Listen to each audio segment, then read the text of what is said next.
and welcome to World Insight with Tian Wei, coming to you live from Beijing on CGTN. Coming up on today's program, the G20 Summit in Hamburg has seen world leaders work around President Trump due to his America First slogan. Can this summit witness the rise of a multipolar world order? Trump and Putin meet for the first time. How can Trump leave the meeting as both a winner in world diplomacy and in the eyes of, quote, the American people? World leaders have arrived in the German city of Hamburg for the two-day G20 summit, which began today. The theme of this year's summit is shaping an interconnected world. Chinese President Xi Jinping arrived in Hamburg and met with German Chancellor Angela Merkel. More meetings are taking place and issues of common concerns will be discussed. But whether there will be consensus on paper remains to be seen. Another gathering of world leaders. Under the theme of shaping an interconnected world, the summit is scheduled to focus on the promotion of global economic growth, globalization, multilateralism, finance, trade and healthcare. Before the opening of the summit, bilateral meetings are going on. Chinese President Xi Jinping and German Chancellor Angela Merkel held talks in Berlin. The two leaders signed a series of cooperation deals after their meeting.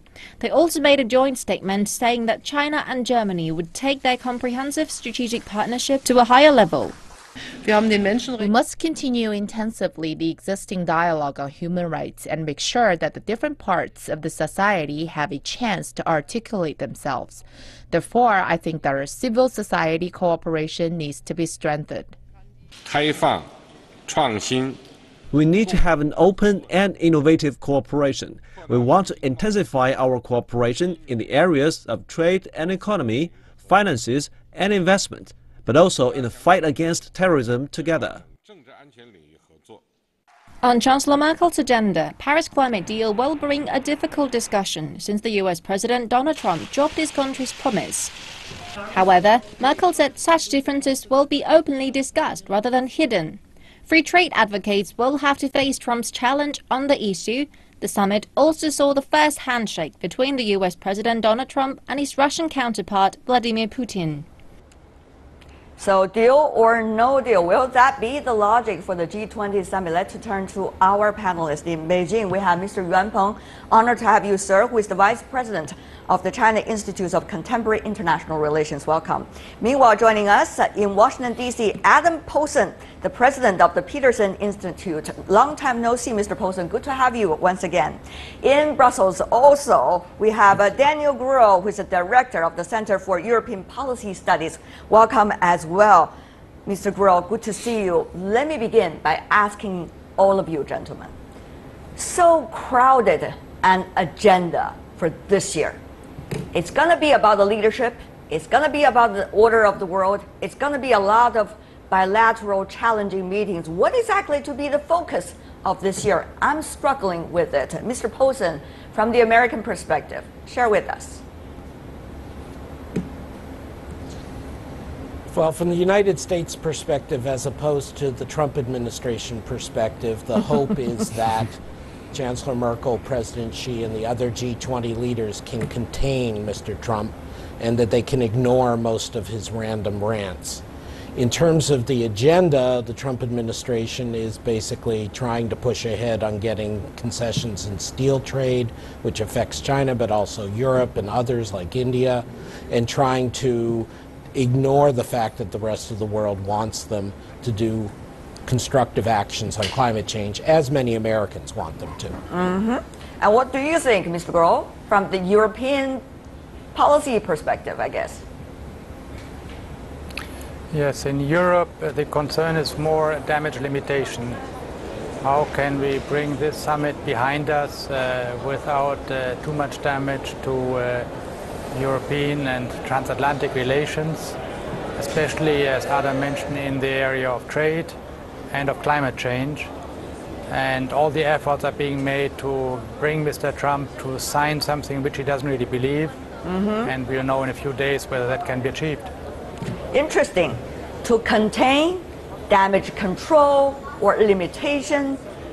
Very interesting phrases you guys used. What about you? I'm also joined now from Hamburg at the G20 venue. Probably you could also hear the background noise over there. Axel Berger, who is the head of the G20 Policy Research Group of the German Development Institute. Mr. Berger, you've got a lot of work to do, I have to say, in the next 2 days. But what do you think it will be the major task for everyone at this G20?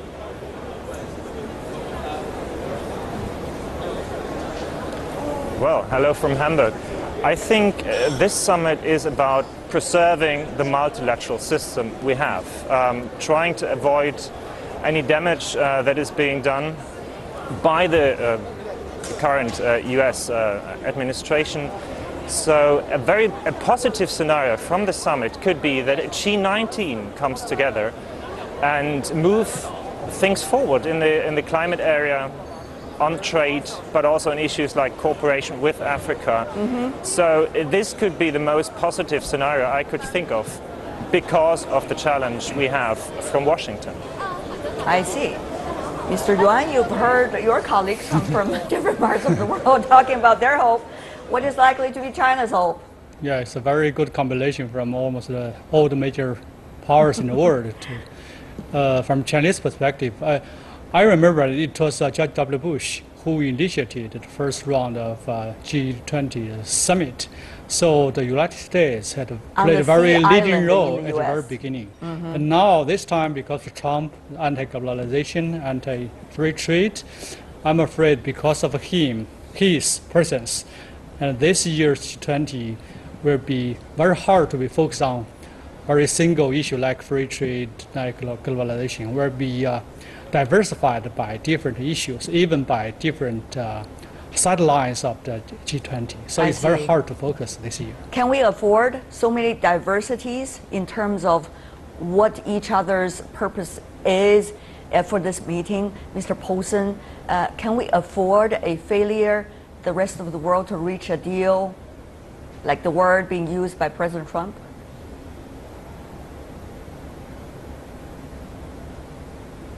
Mr. Poulsen? I think the issue is the vacuum. I think the issue is the vacuum that the Trump administration leaves on both trade and climate. And this is not going to be settled in this one meeting. Can they get a rallying around the axis of Xi and Merkel and possibly Macron in support of the system is the key question. I think they can take first steps in that direction. Interesting. Some G20 members, in fact, are already taking their steps, for example, leaving out the U.S. in signing on to new free trade agreement. Merkel has been firm in saying that anyone who believes that the problems of this world can be solved with isolationism and protectionism are making a terrible error, despite the fact she had a beautiful handshake this time with President Trump. Japan will sign a free trade agreement also with the EU, indicating the free trading world will, if necessary, work around the U.S., some suggest. So, let's go to Mr. Berger. Do you think that will happen? And also, do you think the rise of Germany as the leader, at least for this meeting, will help to solve some of the problems?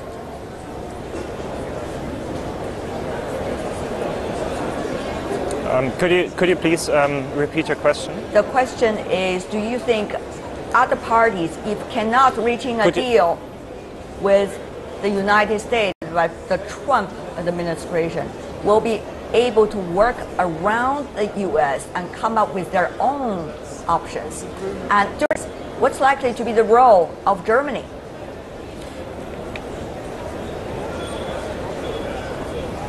Well, Germany obviously this year in the G20 process plays a key role.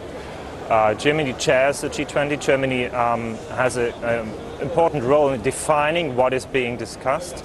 The German Chancellor has a huge experience. She was there in 2008 when the G20 was uplifted to the leaders level. So I think Germany plays a key role here, and I also a lot of expectations from the world towards Germany to play such a role of a very responsible global leader.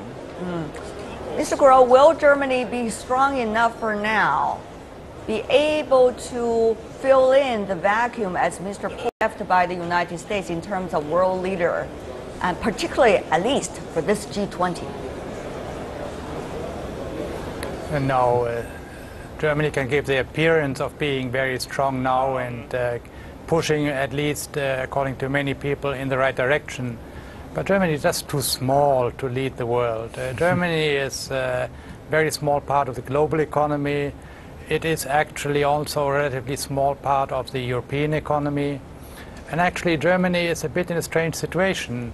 When Trump threatens protectionist measures, Germany says, yes, but the EU decides about this. And now Merkel preaches free trade. She should let her EU colleagues talk about that. And the same thing goes for the environment. That is in principle also a common European policy. So I think it would be very good for Merkel if she became a little bit more modest and she emphasized much more that Germany is part of the European Union and that actually the European Union should rather speak with one voice than a German voice. You know, Mr. Yuan, as we talk about, this is complicated. You got transatlantic relationship over there. You also got the relationship within the European Union as well. And you also got China and US relations at the same time. What is likely to be China's role? Just before you provide us with the answer, President Xi Jinping, during a multilateral meeting with other BRICS economy, you know, the new emerging economies, he talked about, on the eve of the G20, this free trade order of the world. He talked about globalization. He talked about multipolar world. He said all of these are the principles that have to be hugging to, you know, for the G20 summit this time. Is China's role going to be a leadership role this time? I don't think China will play a leadership role, but can play some kind of leading role. After America left the vacuum to this G20, I don't think any single country can replace of the United States play a leadership role. I still remember the former President Obama, his last visit is to Germany, and it seems that the banner of free world was delivered from the States to Germany. But it's very hard to imagine that Merkel can play the leading role in the G20, even if she's hosting the G20. The same case that China can play some leading role, but it's also very hard to play a leadership role.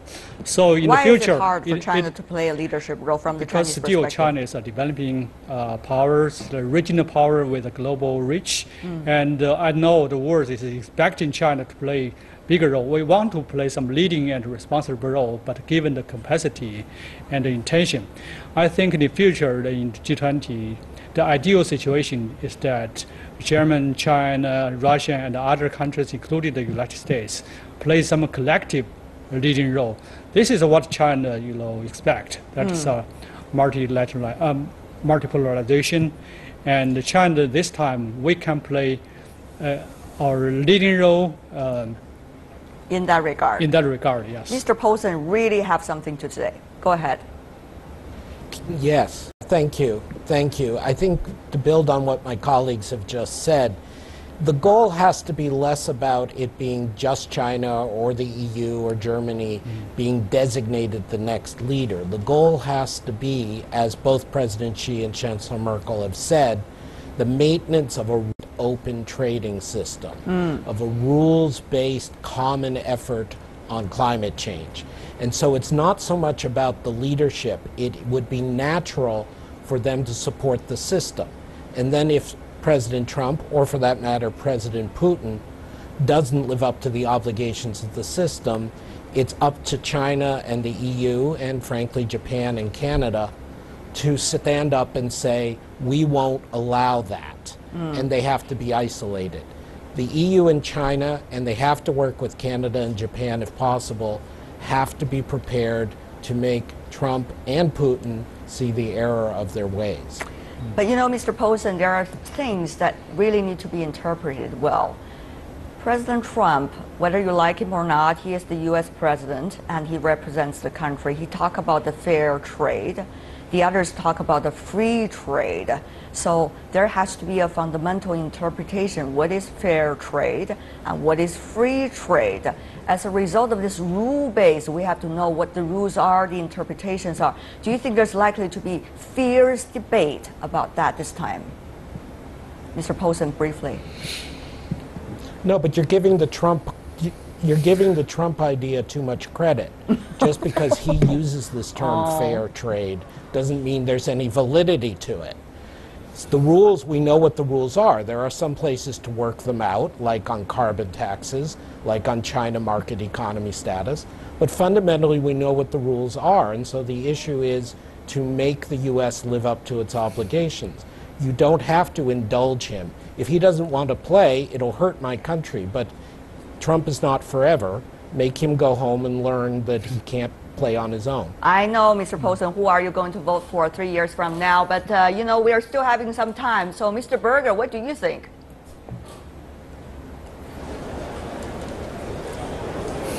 Well, I think obviously it's needed that these middle powers like Germany, like Canada, like Japan, come together and try to cooperate on key issues like trade, like climate, and other things. But I think we should also acknowledge that a lot of other cooperative things are going on at the same time.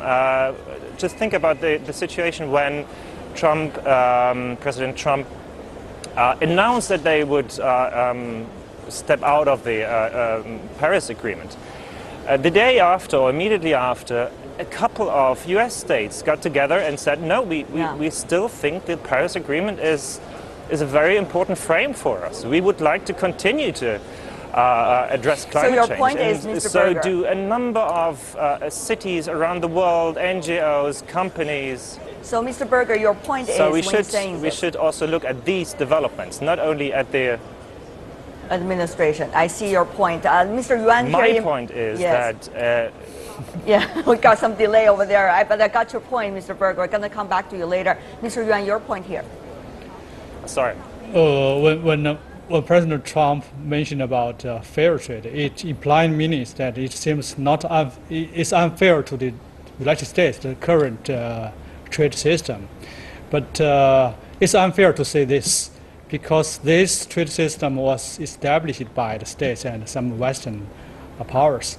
And today, when some rising power getting much more prosperous and much stronger, and the Americans feel unfair to them. So when he mentioned fair trade, it seems it's a double standard.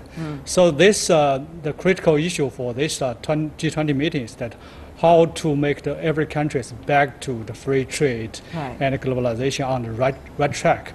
But because of the trans-Pacific relations, I mean U.S. and China relations in the tipping point, because of transatlantic relations in trouble, and because of U.S.-Russian relations in a very big problem. So I'm afraid that the sidelines, I mean the bilateral talks and the mini-lateral talks, will offset the G20 meeting. So how can this G20 meeting achieve some positive outcome? Still, we'll have to wait and see. Right. Not to mention there are a lot of also demonstrators outside. It would be no exception. Any G20 summit, there will be demonstrators outside against the globalization. There are a lot of mixed messages going on all over that area in the city of Hamburg. But what about that, Mr. Guo? Do you think some of the bilateral meetings and bilateral flashpoints, in a way, would steal away the attention of the G20 or divert the G20 general agenda to some of the very branched issues? No, actually, I think that some of the bilateral meetings, at least, could be very useful, because that would be a way to work around Trump and his antiques, one must say. And in the meantime, one should not exaggerate. The United States is still not a protectionist country. Trump has changed very little. He has talked a lot, but changed very little. In Europe, nothing has changed so far. So I would say for the time being, the rules of the game are there. And the question is just whether the United States signs a piece of paper where they say, yes, we like these rules.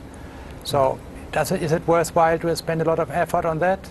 I would say perhaps we should rather try to get our leaders to meet perhaps without the President of the United States, and then work on the real issues, which is climate change, which has to be preserved, and maybe free trade among all the others. All right, I see. Mr. Poulsen, I know you're not a friend to President Trump. But if you could provide some advice to all the other foreign leaders there trying to persuade President Trump to get on board, what are some of the secretive weapons or useful tools do you think that others could use?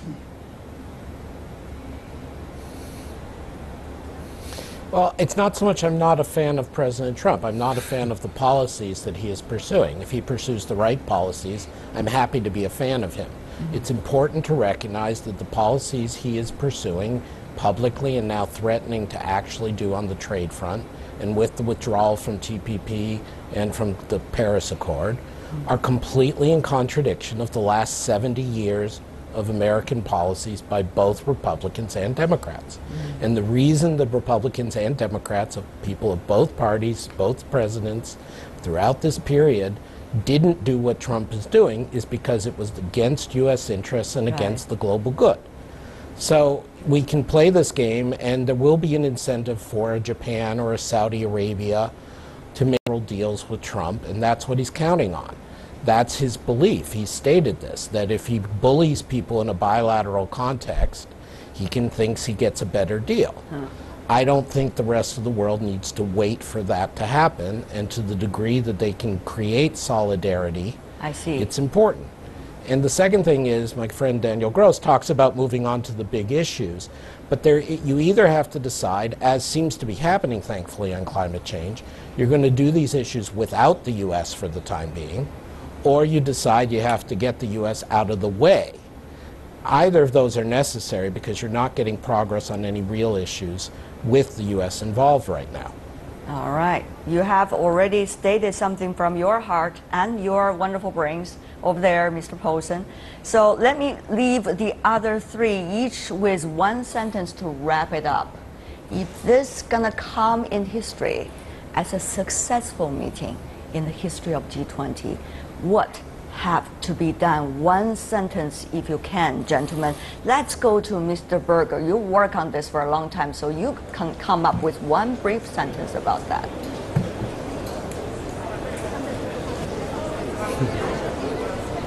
Well, I think Hamburg should send a strong message that despite the United States, despite the policies of Trump, the other G19 countries got together and promoted international cooperation and multilateralism. All right, Mr. Burrell, your turn. That's exactly the point. The others have to get together and show Donald Trump that he will be weaker if he does not join them. I see. Mr. Yuan, final words? In Hamburg G20 Summit, we expect the world will be back to the free trade system, even without the fully participation of the United States. Very interesting a world we're talking about these days. Thank you so much, gentlemen, for sharing your insights. We learned a lot. Best wishes, fingers crossed, for the G20 this time. Yuan Peng, Axel Berger, Adam Poulsen, Daniel Grohl. Gentlemen, have a great weekend. Let's wish that meeting will be a great success. It will be good for everyone. You're watching World Insight with Tian Wei, coming to you live from Beijing. Still to come on our program. Trump and Putin meet for the very first time already recently. Will this meeting reveal if the two will be good friends like candidate Trump suggested, or will they be rivals like President Trump earlier suggested sometimes? As Donald Trump and Vladimir Putin meet each other in Hamburg, the whole world is watching. They're curious about whether this meeting can strike up some kind of personal chemistry between the two leaders, because before the meeting, the tensions between U.S. and Russia made the world worry about a potential new Cold War, quote. To know more, let's take a look at this. Two heavyweight world leaders made an encounter. A first personal meeting between U.S. President Donald Trump and Russian President Vladimir Putin begins in the G20 Summit host city of Hamburg. After at least 3 phone conversations, the two leaders have had no direct encounter for almost half a year. This bodes ill amid a cluster of crises, which urgently calls for major powers to cooperate and coordinate. There are many people in Russia too who have big respects for the U.S. people's achievements and hope for our relations to finally return to a normal state, which we are very interested in, both us and the U.S. Trump has frequently called for better ties with Russia during his election, but things changed since January because the U.S. intelligence report accusing Russia of meddling in the U.S. election. The report is based on an assessment by the CIA, the FBI, and the NSA, which held the key classified information on Russian activities. Trump said the CIA told his predecessor, Democratic President Barack Obama, late August about Russian interference in the election, but he did nothing to stop it. However, speaking to reporters in Poland on Thursday, Trump downed the assessment of his own intelligence agencies that Russia meddled in the election by hacking the Democratic Party's emails and distributing online propaganda. Well, I think it was Russia, and I think it could have been other people in other countries. Could have been a lot of people interfered. Russia and the U.S. are also at odds over Ukraine, NATO expansion, and the civil war in Syria, where Moscow supports President Bashar al-Assad. During Trump's speech in Warsaw on Thursday, he criticized Russia on these issues. We urge Russia to cease its destabilizing activities in Ukraine and elsewhere, and its support for hostile regimes, including Syria and Iran, and to instead join the community of responsible nations in our fight against common enemies and in defense of civilization itself. It's not clear if this meeting is an icebreaker, but it is certain that in the global arena, building a healthy and stable relationship between the U.S. and Russia is conducive to maintaining world peace and stability. And for more on that very much world-focused Trump-Putin meeting, we are joined in our Beijing studio once again, Mr. Yuan Peng, Vice President, China Institute of Contemporary International Relations. Welcome back. In Moscow, Dmitry Barbish, political analyst from Sputnik International News Agency. In Boston, U.S., Jim Walsh, Security Studies Program with the Massachusetts Institute of Technology. Well, this is a big, big, big day, gentlemen, because we're talking about a bilateral meeting between the two presidents. Certainly, the world is watching. What's likely to happen? You know, Mr. Walsh, there are some, quote, exchanges of pleasantries coming from the Russian side, according to their first handshake. And then President Putin said in the press, suggesting that he is pleased to meet with President Trump. Only these are the words we got so far. What's likely to be the nature of this meeting, Mr. Walsh?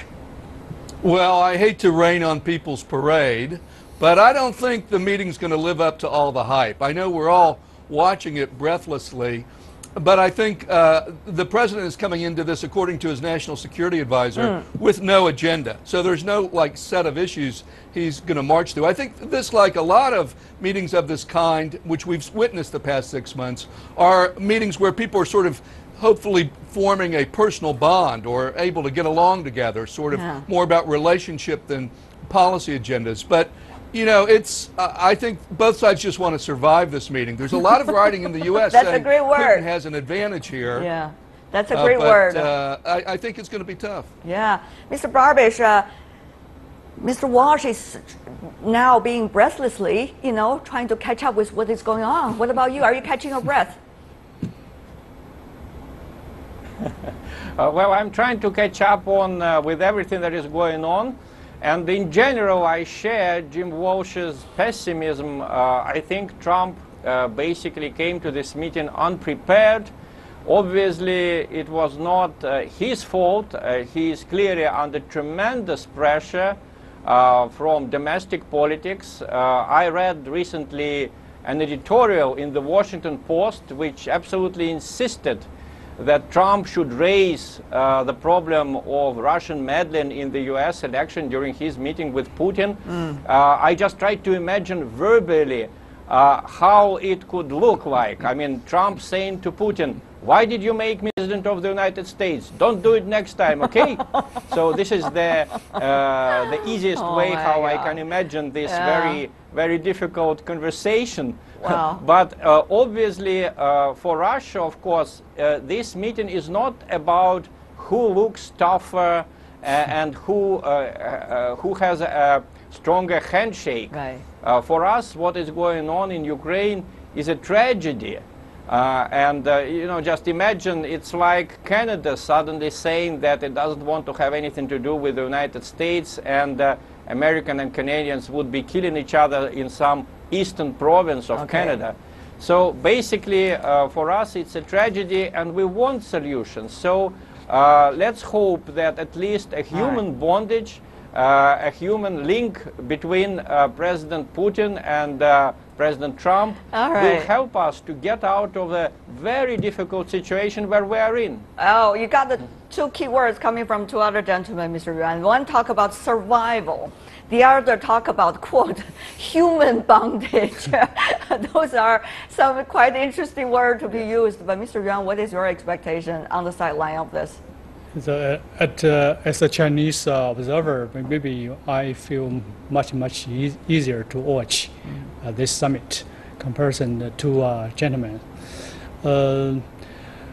because it's very hard for this summit to achieve very breakthrough, you know, outcome. From Trump's perspective, even if he's very emotional to improve the U.S.-Russian relations during the campaign and right after he was elected. But because of the investigation, because of the Russian gate, because of domestic political pressure, it's very hard for him to do it on an emotional way. So he has to say some bad word on Russia, even in the eve of the summit. To be politically correct. From Putin's, you know, stand under the very strong sanctions by the United States, it's very hard for Putin to smile very easily by shaking hands with Trump. So from the very limited picture and show so far we watch, and comparison with President Trump and President Xi's Mar-a-Lago summit, at least it's very hard to see some chemistry between Trump and Putin so far. Right. Of course, it is a closed-door bilateral meeting. Therefore, we would not get the specific words yet. But you know, think about what could be discussed between the two, behind a door, when the public is not watching, when the press is not there. Maybe some of the hotspot issues, DPRK issue, for example, Mr. Yuan. China, Russia just signed this agreement about their common shared opinions toward the DPRK crisis. Secondly, it could be about Syria. As we all know, Russia and the United States have very different views about this.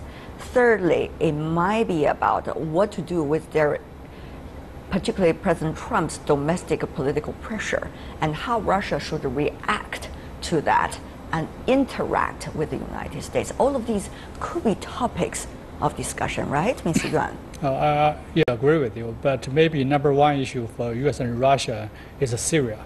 If North Korea is the top agenda between U.S. and China, and Syria should be the top agenda for U.S. and Russian relations so far. And second, I mean, they were talking about Ukraine issue. It's because of the Ukraine issue, because of Crimea, then we see a very tense U.S.-Russian relations and today. And of course, like North Korean nuclear issue should be included. I think more important is that how to improve U.S. and Russia bilateral relations under very hard circumstances. And also they have mentioned about American domestic Russian gate issue, what has happened, and they're talking about the future. And I don't think they will talk too much on the free trade issue, because they have a very limited trade relations, less than maybe 30 billion US dollars annual trade. So what's focused them much is still, I think, security issues. Talking about the security issues, Mr. Walsh, you earlier keep on nodding your head while Mr. Yuan here in Beijing talk about some of the possibilities. What about those issues? I mean, one is the Russian gate, as Mr. Yuan talked about, big thing for President Trump, but both President Trump and President Putin or spokespeople from Kremlin have been talking about they don't see there's any meddling or signs of meddling, evidence of meddling of Russia in this, even though the investigation in the United States tried to indicate the other way around. So, Mr. Walsh, I just wonder what could the two discuss when it comes to this issue? I don't think they're going to talk about this particular issue. That neither side can advance it. There's not much you can say about it.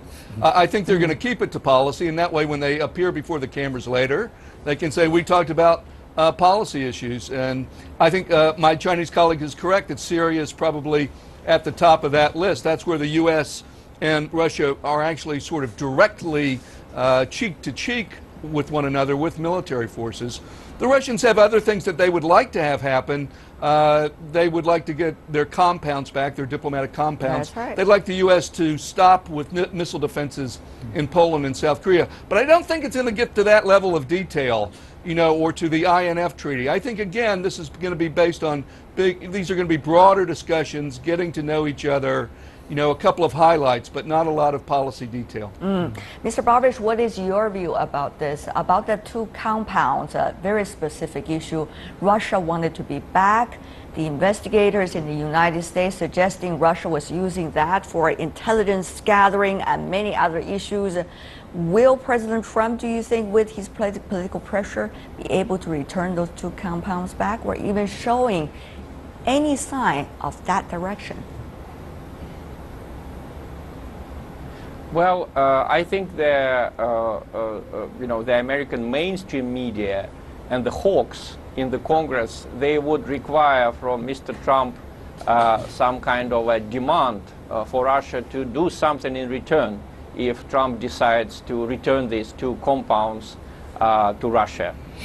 Basically, I think the whole accusation of espionage, this is just a very bad legacy which the previous administration of Mr. Obama left to Mr. Trump.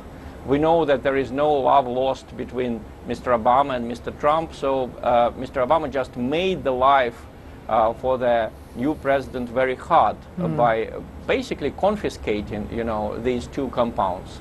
So in return for the two compounds, Trump may ask Russia for something. Let's hope that it will be something realistic. Not, withdrawing the Russian aviation from Syria, where it is on invitation from the Syrian government, not acquiescing to the deployment of U.S. missiles in North Korea or in Poland. I mean the ABM missiles, of course. All right. But some kind of a gesture from Russia that would appease Mr. Trump's nemesis at home.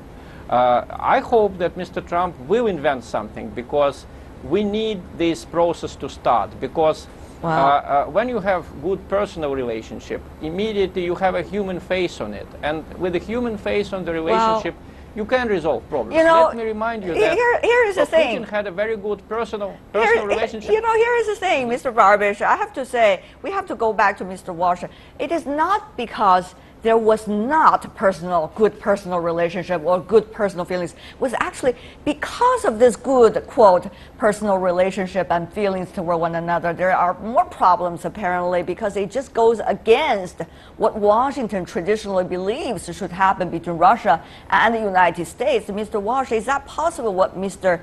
Barbish earlier mentioned? Very briefly from you, sir. Yeah, I see it differently. I mean, and I'd be willing to accept a critique that says, you know, that there are hawks and neocons who, you know, want to press American power. But even accepting that, this was very unusual. I've never heard a president or a candidate for president talk about Russia in these terms and sort of bend over backwards defending Russia, even as he took shots at NATO and his own allies. I mean, it was bizarre. And so this whole thing has been very strange from the beginning. And let me conclude with the sort of the wild card here. Okay. You know, I think everyone wants to have a good meeting. And everyone wants this to go well. That's the easiest way to get through this. But you never know. You don't know what sort of mood Mr. Trump will be in, whether he'll be angry or whether he will, you know, be upset about something else that had happened previously in the day.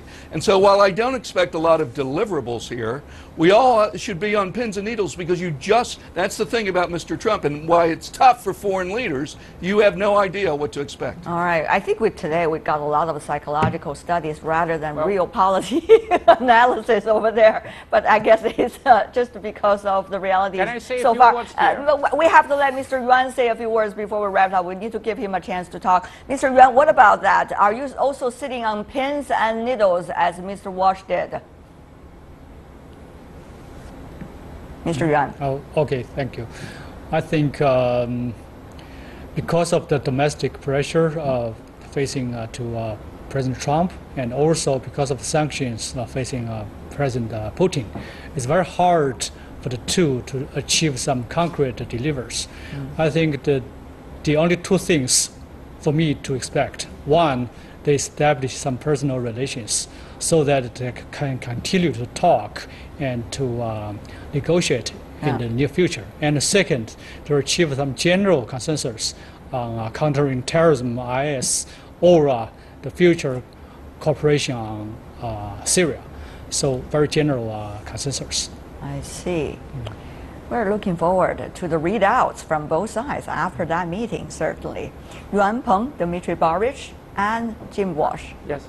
Really appreciate, gentlemen. Thank you for being with us. Yes, And that is all the time we have for today. If you'd like to see more, try to find us, World Insight CGTN, in your search engine, or check out our YouTube channel. You can also follow us on Twitter, Facebook, and Sina Weibo. From me, Tian Wei, and everyone on the World Insight with Tian Wei team, thanks for watching.